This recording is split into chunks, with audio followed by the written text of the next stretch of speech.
Oi, eu sou Isabela Dias. E eu sou o Guilherme Gonçalves, e está começando mais uma edição do Podcast, o podcast semanal produzido por alunos da Faculdade de Comunicação da UFJF. Hoje o nosso tema é Comércio na Quarentena. Para conversarmos sobre este assunto, convidamos o prefeito de Carmo de Minas, Yuri Vaz de Oliveira, o presidente do Sindicato do Comércio Varejista de Juiz de Fora, Emerson de Souza, o comerciante Átila Taboada, o entregador Luan Freitas e o infectologista e diretor clínico do HU UFJF, Ronald Holland.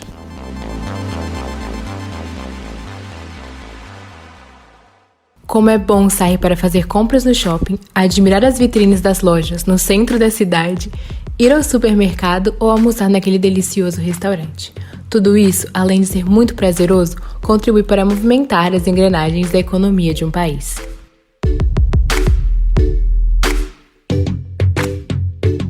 E quem um dia imaginou que não poderíamos mais realizar essas tarefas tão simples? Isso aconteceu. O primeiro-ministro da Espanha decretou oficialmente estado de emergência no país por causa do surto do novo coronavírus. Pedro Sánchez disse que haverá quarentena parcial com restrição à circulação de pessoas. Por ser um vírus que se espalha muito rápido, a Organização Mundial da Saúde, a OMS, recomendou que uma cena muito comum nos comércios fosse evitada: a aglomeração de pessoas.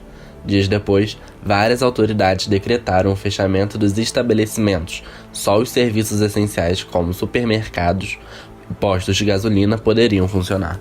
Com isso, as ruas e avenidas de várias cidades ao redor do mundo ficaram completamente vazias.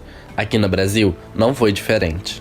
A maior cidade do país teve um sábado bem diferente. Moradores e comerciantes atenderam a determinação das autoridades e as ruas ficaram vazias. Olha, a segunda maior cidade do país também amanheceu vazia de tudo. Desde a meia-noite está em vigor lá no Rio de Janeiro a proibição do funcionamento do comércio e dos serviços não essenciais. Mas essa realidade não durou muito tempo. Na cidade de Carmo de Minas, no interior do estado, por exemplo, o Poder Municipal criou uma lei que restringia o funcionamento do comércio local. Após algumas semanas, com a pandemia de coronavírus controlada na cidade, foi decretado flexibilização nos estabelecimentos, mas com algumas regras sanitárias, como o uso de álcool em gel e máscaras, como ressalta o prefeito Yuri Vaz de Oliveira. Nós temos um código de postura, e no código de postura nós temos 2 funcionários do código de postura. Então, toda vez que baixa um decreto, ou o caso do Minas Consciente agora, você leva ao comerciante e repassa para ele ficar sabendo o que ele tem que fazer e qual que é a hora que o comércio dele vai entrar, vai ser liberado. Liberado entre aspas, porque você não pode abrir de todo, mas o salão de beleza, o manicure, o cabeleireiro, o barbeiro, o bar, tudo com restrição.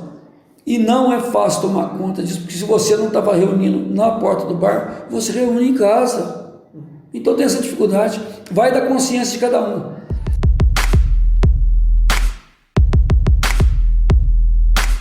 No dia 27 de abril, o governo estadual criou o projeto Minas Consciente, um programa de reabertura das atividades econômicas. Dos 853 municípios mineiros, apenas 165 aderiram ao programa, o que corresponde a 19,3% do total. Carmo de Minas optou por seguir essa regra. E aderindo ao Minas Consciente é uma documentação que vem para você, um segmento que vem com mais estudo e com mais embasamento.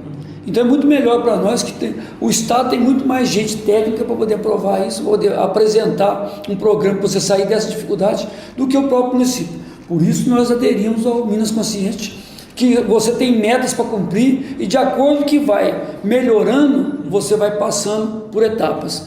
Se por um acaso a pandemia ela tiver uma curva ascendente, a gente tem que recuar. E isso tudo está dentro do Minas Consciente que a gente segue.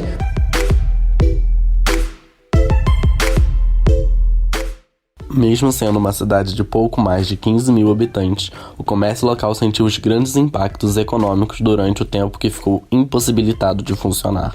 Nessa pandemia, a perda nossa é muito grande e o município em si, ele tem que fazer o básico manter os compromissos em dia, mas se tiver que fazer um plano de recuperação, ele não tem como fazer, porque ele não tem receita para isso. É o município que vive da agropecuária, e mesmo assim nós temos uma cooperativa de café, onde ela é cooperada, e o ICMS dela já não é tão grande para nós como deveria ser.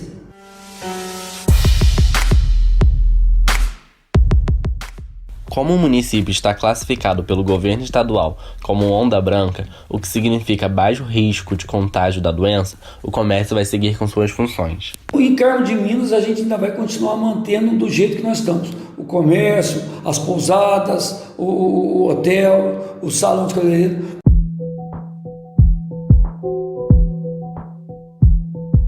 Obrigada, prefeito Yuri.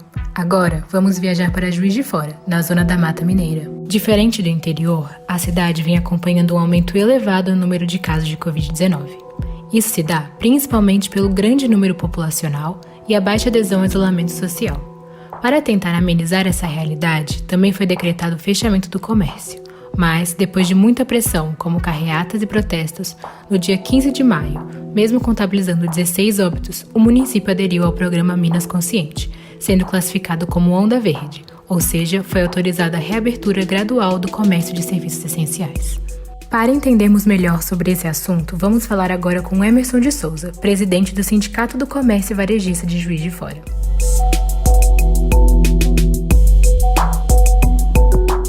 Emerson, qual é a sua visão sobre a flexibilização do comércio? A partir do momento que o executivo, com seu comitê municipal, decidiu entrar no Minas Consciente, né, que é um programa até muito bom, mas ele tem alguns equívocos, né? Eu acho que da maneira que ele foi feito, foi para que houvesse a abertura gradual, mas sempre constante. E acabou isso não acontecendo, e nós estamos na onda verde praticamente em toda Minas Gerais. Então o processo de flexibilização ele não está existindo, né? Isso porque o número de leitos é insuficiente na cidade de Juiz de Fora, porque por ter adotado, aderido, melhor dizendo, ao Minas Consciente, ele agora, o que acontece nas cidades em volta, acaba refletindo na cidade de Juiz de Fora, porque é a cidade macro, ok? E quais foram os impactos na economia da cidade? As maiores consequências é o fechamento das empresas, né? Nós já perdemos seguramente 20% das empresas de Juiz de Fora, né? E isso é um volume enorme, dado ao número de filiados que o Sindicomércio possui, não é? Praticamente 200 empresas não irão, com certeza, abrir as suas portas, mesmo que quando autorizado a funcionar, né? E a grande perda é justamente a empregabilidade, né? As pessoas sendo demitidas, elas não consomem, né? E isso só tende a agravar no futuro. Emerson, existem planos e previsões para o comércio nos próximos meses?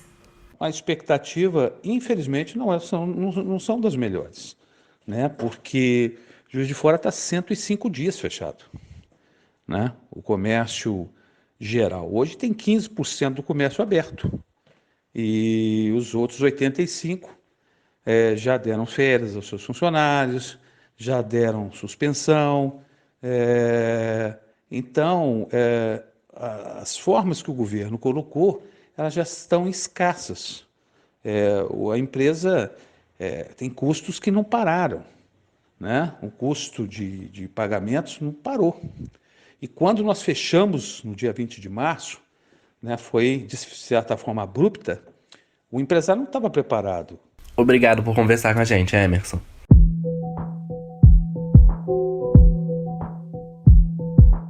Agora vamos chamar para a nossa conversa o comerciante Átila Heider Taboada. Ele é proprietário de uma academia de natação na cidade de Petrópolis, e Luan Freitas, que é entregador na cidade de Guarapari, no Espírito Santo. Mesmo tendo realidades completamente diferentes, ambos estão sentindo um impacto econômico. Átila, como está sendo ficar 3 meses fechado sem nenhuma renda da empresa? Bom, ficar 3 meses fechado é bem complicado, né? Porque compromete toda a renda da empresa, reservas, fundos, isso tudo, né? Fora ter que se manter também, né? Quem não tem uma reserva, quem não estava preparado para qualquer acidente de percurso, vamos dizer assim, tá passando bastante dificuldade. Você teve que demitir algum funcionário ou vocês entraram em algum acordo? Infelizmente, sim. Lá na empresa eram 8 funcionários e, por enquanto, nós tivemos que demitir dois funcionários e provavelmente mais um, pelo menos.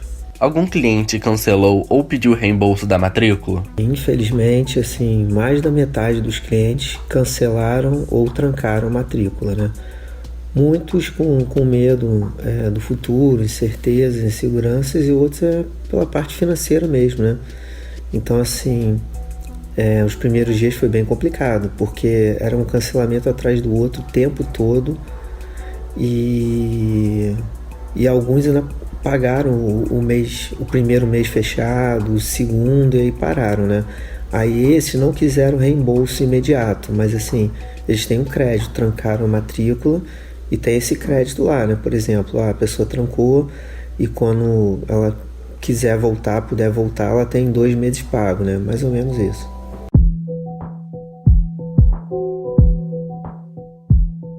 E você, Luan? Conta pra gente um pouquinho da sua realidade.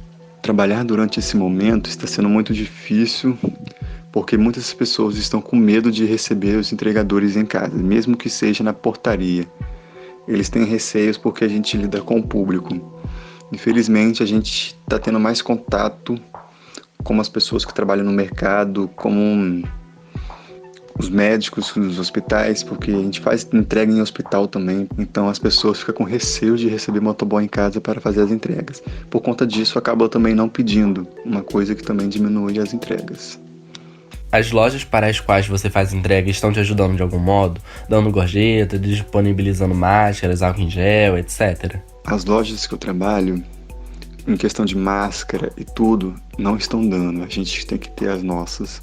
A gente tem que comprar nosso álcool em gel, entendeu? E em questão de gorjetas também não, porque muitas pessoas estão pagando pelo aplicativo. E quando você paga pelo aplicativo do iFood, normalmente a gente não tem muito contato com o cliente, a gente só chega, deixa no local que ele pediu para deixar e vai embora. Então, não estamos tendo contato com o cliente, não estamos disponibilizando máscaras, álcool em gel e nem gorjeta a gente ganha. Você se sente exposto precisando trabalhar? Tem medo de ser infectado? Sendo sincero, não tenho medo de ser infectado, porque infelizmente é um risco que a gente tem que correr. Se eu não trabalhar, se ninguém trabalhar, não vai morrer só de corona, vai acabar morrendo de fome, entendeu? Vai ficar com o psicológico abalado, porque contas vindo, criança em casa querendo leite, querendo uma comida para comer, um pão para tomar um café de manhã, e isso acaba afetando o psicológico do pai e da mãe. Então, medo eu não tenho, vou com a cara e com a coragem, fé em Deus.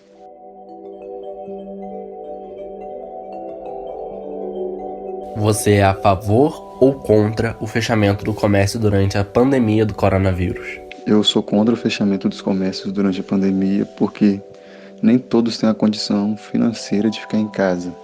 Igual grandes empresários, donos de marmoaria, gerentes de banco, essas coisas.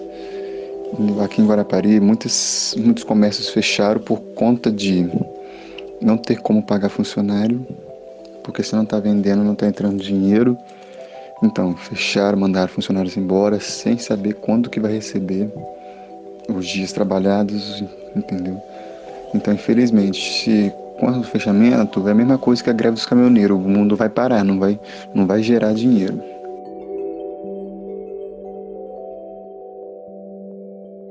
Obrigada, rapazes. Agora, vamos falar com o infectologista e diretor do Hospital Universitário da UFJF, Ronald Holland, para entender o ponto de vista clínico da atual situação em que vivemos.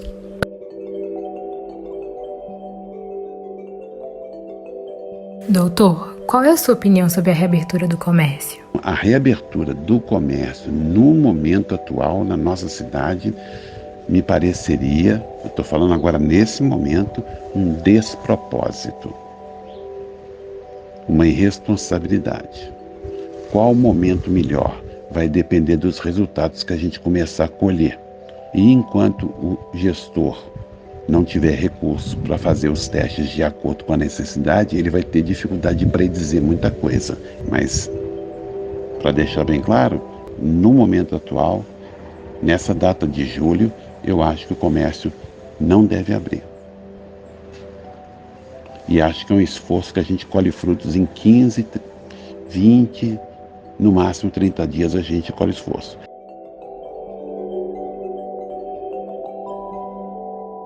Depois que houve a reabertura do comércio no estado de Minas Gerais, os números de casos da doença, que já eram altos, dispararam.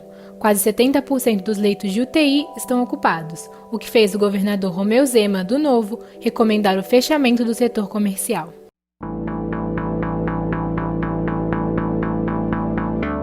Na sua opinião, qual seria uma alternativa segura para a manutenção da economia da cidade? A alternativa segura que você está perguntando em relação à economia é repensar formas novas de comércio, como gerenciar o custo e as pessoas também. O que não pode fazer é a precarização das relações de trabalho. A pergunta é muito ampla, mas eu acho que envolveria políticas nacionais de liberação de grandes somas de dinheiro e de cobrança de responsabilidade para que isso tudo se transforme em ações seguras. Na situação atual, tem havido uma maior procura dos serviços médicos em razão da flexibilização? Olha, muito serviço médico está ficando com pouco movimento. As pessoas estão com medo de utilizar os serviços, porque são locais que podem concentrar pessoas com coronavírus. Os serviços médicos estão se repensando pelos riscos e pela necessidade de sustentabilidade, inclusive utilizando de teleconsulta em diversas áreas, não só na médica, na psicologia, na fisioterapia, num cuidado de uma ferida por uma enfermeira, ok? Então tem muito campo de trabalho que pode ser criado e gerar dinheiro e riqueza. Até o momento, alguém já te procurou com um caso de maior seriedade? Olha, com relação às pessoas que me procuram com um quadro mais grave, eu acompanho, não na linha de frente, porque lá no Hospital Universitário da Universidade Federal de Juiz de Fora, né, que é um hospital gerenciado pela Empresa Brasileira de Serviços Hospitalares, a gente tem uma estratégia para evitar a exposição de profissionais, né, para poder não ficar sem equipe de trabalho. Então, cada um vai ter uma função, mas nós nas últimas semanas começamos a ver doentes mais graves e a UTI começou a ficar com um número maior. E como eu acompanho isso em outros hospitais, à distância, o número de casos mais graves também aumentou nos outros hospitais. Então a doença vem chegando e deve ter em algum momento um volume maior. Né? A gente torce para que isso não ocorra. Doutor, muito obrigada pela sua colaboração.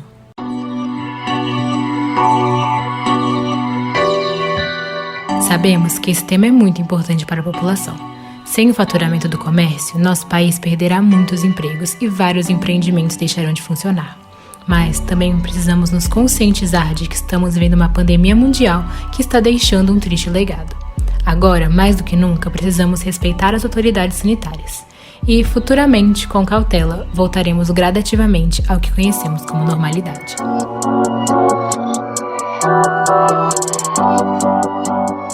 Infelizmente, a gente vai ficando por aqui com mais um episódio da nossa segunda edição do Prodcast. A gente se vê em breve e lembre-se, se puder, fique em casa. Até mais. Tchau. Esta edição do Prodcast teve a produção de Felipe Fernandes, Hugo Neto, Isabela Dias, Gabriela Soares e Guilherme Gonçalves. A apresentação de Isabela Dias e Guilherme Gonçalves. E edição de Tainá Mantovani. Eu fico por aqui. Até o próximo episódio.